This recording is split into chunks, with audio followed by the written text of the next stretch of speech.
പരിശുദ്ധമായ നാമം മഹത്വപ്പെടുമാറാകട്ടെ. ദൈനംദിന അപ്പം എന്ന അനുദിന വചനചിന്തയിലേക്ക് ഏവർക്കും സ്വാഗതം. ഇന്ന് പഴവും വിത്തും എന്ന വിഷയത്തെ ആസ്പദമാക്കി ചില കാര്യങ്ങളെ നമുക്ക് ചിന്തിക്കാം. അതിനാധാരമായൊരു വാക്യം വായിക്കാം. ഉൽപ്പത്തി പുസ്തകം 1-ാം അധ്യായം 11-ാം വാക്യം.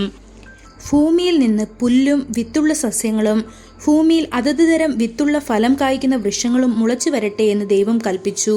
അങ്ങനെ സംഭവിച്ചു. പഴങ്ങളിൽ വിത്തുകൾ അടങ്ങിയിട്ടുണ്ട്. ഓരോ വിത്തിനും ജീവനുണ്ട്. അതിന് പുതിയ മരങ്ങൾ മുളപ്പിക്കാനുള്ള ശക്തിയുണ്ട്.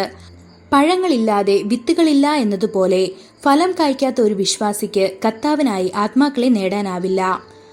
മരങ്ങൾ ഫലം തരുന്നു. അതേസമയം സ്വന്തം ഇനം പ്രചരിപ്പിക്കുന്നതിനാൽ അവർ വളരെ പ്രത്യേകം ശ്രദ്ധിക്കുന്നു. കർത്താവ് അവരുടെ പഴങ്ങൾ ചടുലമായ നിറങ്ങളാൽ മനോഹരമാക്കിയിരിക്കുന്നു.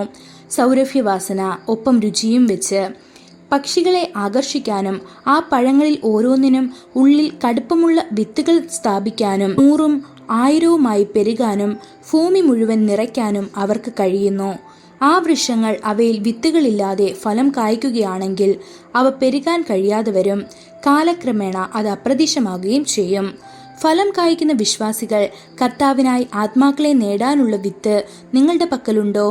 നിങ്ങളെ നല്ല ക്രിസ്ത്യാനിയായി കണക്കാക്കിയാൽ മാത്രം പോരാ, എന്നാൽ നിങ്ങൾ കർത്താവിന് വേണ്ടി ആത്മാക്കളെ നേടുകയും വേണം. ഇന്ത്യയിലെ ജനസംഖ്യയുടെ വെറും 3 മുതൽ 4% വരെ ക്രിസ്ത്യാനികൾ പ്രതിനിധീകരിക്കുന്നതിൻ്റെ കാരണം എന്താണ്?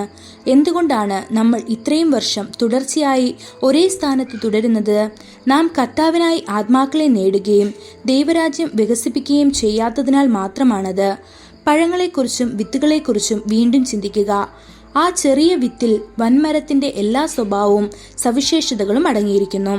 ഇലകൾ, പൂക്കൾ, പഴങ്ങൾ, അതിൻ്റെ പൂർണ്ണമായ സ്വഭാവം എന്നിങ്ങനെ വൃക്ഷത്തിന്റെ എല്ലാ സ്വഭാവ ഗുണങ്ങളും ആ ചെറിയ വിത്തിനുള്ളിൽ പൊതിഞ്ഞു കിടക്കുന്നു എന്നത് തീർച്ചയായും വലിയ അത്ഭുതമാണ്. ആ വിത്തിനുള്ളിൽ നിരവധി വലിയ മരങ്ങളുണ്ട്. അത് ഒരു വലിയ പർവ്വതത്തെ ഒരു ചെറിയ കുപ്പിയിൽ പൊതിയുന്നത് പോലെയാണ്.